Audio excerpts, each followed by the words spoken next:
Hi hello నమస్తే నేను మీ నాగేష్ గంగుల. యాక్చువల్గా నారా లోకేష్ నిన్న ఒక స్టేట్మెంట్ ఇచ్చాడంట. ఆ స్టేట్మెంట్ ఏంటి అంటే బీజేపీతో జగన్తో బీజేపీ కుమ్మక్కైంది, ఆ విధంగా మొత్తం వ్యవస్థలన్నీ కూడా మేనేజ్ చేస్తున్నారు, ఇవన్నీ చెప్పేసి నారా లోకేష్ అంటున్నాడు. నిజంగా ఈ విషయం తాతయ్యకి, ఎవరో చంద్రబాబు తాతయ్యకి తెలీదా లేదా చిన్నబాబుకి, ఈ లోకేష్కి మాత్రమే తెలుసా? ఎవరికి తెలుసు, ఎవరికి తెలీదు?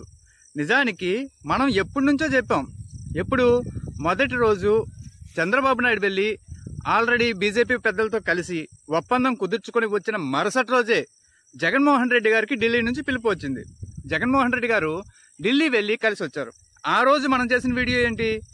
బీజేపీ జగన్మోహన్ రెడ్డిని అడుగుతోంది, ఏ సీట్లలో పోటీ చేస్తే మీకు నష్టం ఉండదో చెబితే ఆ సీట్లలో మేము పోటీ చేస్తాము, అలాగే మేము కూడా కొన్ని డిమాండ్లు తెలుగుదేశం ముందర ఉంచుతాము అని క్లియర్గా తెలియజేశారు. మరి అప్పుడే మనం చాలా స్పష్టంగా చెప్పాం, మనం చెప్పకూడదు అయినప్పటికీ కూడా చాలా సుస్పష్టంగా చెప్పాం. ఏంటి? జగన్మోహన్ రెడ్డితో బీజేపీ టచ్లోనే ఉంది, బీజేపీ జగన్మోహన్ రెడ్డిని ఎట్టి పరిస్థితుల్లోనూ వదులుకోదు. 11 మంది రాజ్యసభ సభ్యులు ఉన్న జగన్మోహన్ రెడ్డిని తెలుగుదేశం కంటే ఎక్కువ ప్రియారిటీ బీజేపీ ఇస్తుంది. బీజేపీకి తెలుగుదేశం కంటే జగన్మోహన్ రెడ్డి గారి అవసరమే ఎక్కువ. ఇది మనం ముందు నుంచి చెప్తూనే వచ్చాం. నిజానికి ఇక్కడ కూడా పవన్ కళ్యాణ్ కానీ చంద్రబాబు కానీ అంత వెర్రోలా, అంత అమాయకులా అంటే వాళ్ళకి నష్టం చేస్తున్నప్పటికీ కూడా ఒక విధంగా ఇంకో విషయం చెప్తాను, క్లియర్గా చెప్తాను. ఇక్కడ జనసేన 5.6% లేదంటే 6% ఓటింగ్ ఉండి వాళ్ళు 21 సీట్లకి చేస్తుండేటప్పుడు అసలు ఒక్క శాతం కూడా ఓట్లు లేని ఈ బీజేపీ 10 సీట్లు డిమాండ్ చేసిందంటే ఎలా అనాలి? అప్పటికే క్లియర్గా చెప్పేయాలి, లేదు మీతో మాకు అవసరం లేదు అని చెప్పాలి. కానీ చంద్రబాబు నాయుడు అలా చెప్పగలుగుతున్నాడా? చెప్పలేకపోతున్నాడు. పోనీ ఇంకొక విషయం ఏంటంటే, ఇప్పుడు నారా లోకేష్ స్టేట్మెంట్ ఏంటి ఇచ్చాడు? మొన్న పోలీసుల ముందలే, డీజీపీ ఆ స్థాయి ముందలే ఏమన్నాడు? నన్ను 3 రోజుల్లో 4 సార్లు ఆపారు, అది మీరు నన్ను పరువు తీయడం కోసమే చేస్తున్నారా? ఇలా చెప్పాడు. అంటే అర్థం ఏంటి? అక్కడ కూడా ఆయనకు అనుమానాలు ఉన్నాయి. ఏమని అనుమానాలు ఉన్నాయి అంటే బీజేపీ వాళ్ళు జగన్మోహన్ రెడ్డి కుమ్మక్కయ్యి ఇలా చేస్తున్నారనే అనుమానాలు ఉన్నాయి. అలాంటప్పుడు అప్పటికైనా సరే నన్ను ఇంతలా ఇచ్చేస్తుండేటప్పుడు బీజేపీ మమ్మల్ని దెబ్బతీయడానికే చూస్తోంది అని తెలిసి కూడా మరి ఎందుకు కటిఫ్ చెప్పట్లేదు? అలాగే రామకృష్ణ, ఎవరో ఏబిఎన్ రాధాకృష్ణ, ఆర్కే ఏదో చిలక పలుకుల కార్యక్రమం ఉంది కదా, అందులో కూడా సుస్పష్టంగా బీజేపీ ఎలాంటి డ్రామా ఆడుతుందో, చంద్రబాబు నాయుడుకి ఏ విధంగా నష్టం కలిగించడానికి చూస్తుందో ఇవన్నీ చెప్పేటప్పుడు యాక్చువల్గా చంద్రబాబు నాయుడు మాట కంటే కూడా తెలుగుదేశం మాటగా దేన్ని చెప్పొచ్చు అంటే ఏబిఎన్ ఆంధ్రజ్యోతి మాటలనే చెప్పొచ్చు. అలాంటప్పుడు బీజేపీ గురించి అంత వ్యతిరేక భావాలుండి బీజేపీ ఖచ్చితంగా దెబ్బ తీస్తోందని తెలిసి ఎందుకు బీజేపీతో మాత్రం వీళ్ళు కలిసి ఉంటున్నారు? ఇలా అంటే అబ్బే మమ్మల్ని బీజేపీతో విడగొట్టడానికి మీరు ప్రయత్నం చేస్తున్నారు అంటారు. నిజంగా మీ ఆ గుండె మీద చేసుకుని చెప్పండి, లోకేష్కి అంత అనుమానం వచ్చింది.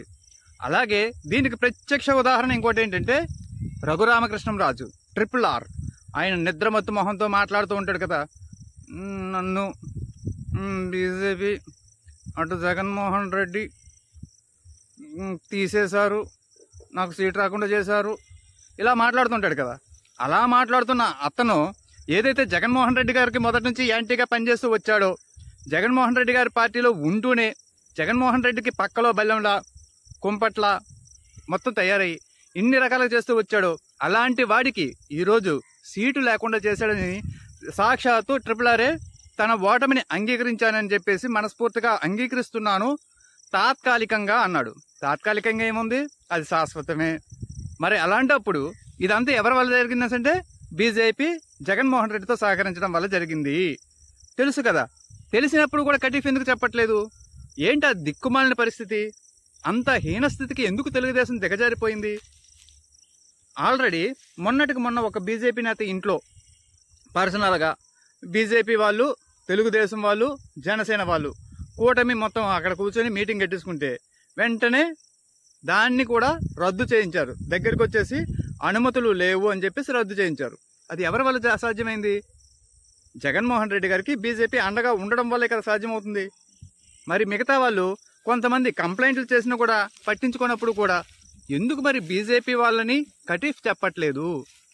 కేవలం అంటే కేవలం తాను ఓడిపోతానని తెలిసి కూడా చంద్రబాబు నాయుడు ఓడిపోయిన వెంటనే కేసుల్లో ఖచ్చితంగా ఉక్కిరి బిక్కిరి అవుతాడు.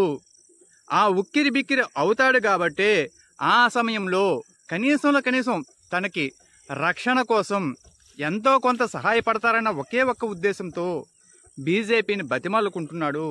అసలు పవన్ కళ్యాణ్ కూడా క్లియర్గా చెప్పాడు. ఏమని? బీజేపీ వాళ్ళకి సుతరాము ఇష్టం లేదు, నేను వారితో చాలా చేపట్లు తిన్నాను, అలా చేపట్లు తిని ఇంచుమించుగా చెప్పు దెబ్బలు తిన్నట్టుగా మాట్లాడి అంతలా దిగజారిపోయి మరి నేను వారిద్దరికి మధ్య పొత్తుని ఏర్పాటు చేశాను అన్నాడు. తెలుగుదేశంకి బీజేపీకి మధ్యలో అంత కష్టపడి ఎందుకు చేయాలి? అంత అవసరం ఏమొచ్చింది? బీజేపీ వాళ్ళు కూడా చాలా స్పష్టంగా చెప్పారు. ఏమని?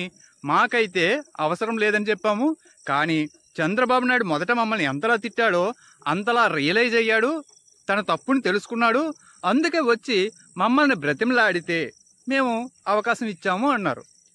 మొన్నటికి మొన్న బీజేపీ వచ్చి మోడీ వచ్చి ఏం మాట్లాడారు మీటింగ్లో? ఆ రోజు చాలా స్పష్టంగా చెప్పారే. అర్థమైందా? అర్థం కాలేదా? ఒకసారి చెప్తా. చంద్రబాబు నాయుడు వీళ్ళందరూ ఏమంటారు? చెల్లిని కూడా వదిలేశాడు జగన్మోహన్ రెడ్డి అని చెప్పేసి, కుటుంబాన్ని కూడా దూరం పెట్టాడు, అది ఇది అని చెప్పేసి వీళ్ళు అంటారు. మరి షర్మిల ఏమంటది? జగన్మోహన్ రెడ్డి బీజేపీతో కలిసే ఉంటున్నాడు అన్నారు. ఆ రోజు మీరేం చెప్పాలి? ఎస్, బీజేపీతో కలిసి ఉన్నాడు అని చెప్పేసి మీరు ఆ రోజే చెప్పాల్సింది. కానీ ఈ రోజు ఎందుకు చెప్తున్నారు? పోనీ అక్కడ బీజేపీ వచ్చి మోడీ వచ్చి ఏం చేశాడు? క్లియర్గా తేట తెల్లం చేశాడు. జగన్మోహన్ రెడ్డి షర్మిల ఒక్కటే, కాంగ్రెస్లో వాళ్ళిద్దరూ ఒకే తానులో ఉంటారు అని. దానివల్ల ఎవరికి లాభం, ఎవరికి నష్టం? తెలుగుదేశానికి కదా నష్టం. వాళ్ళిద్దరూ కాంగ్రెస్ మనుషులే అని చెప్పడం వల్ల వాళ్ళిద్దరూ కలిసే ఉన్నారు అని క్లియర్గా మోడీయే ఒప్పుకున్నట్టు కదా.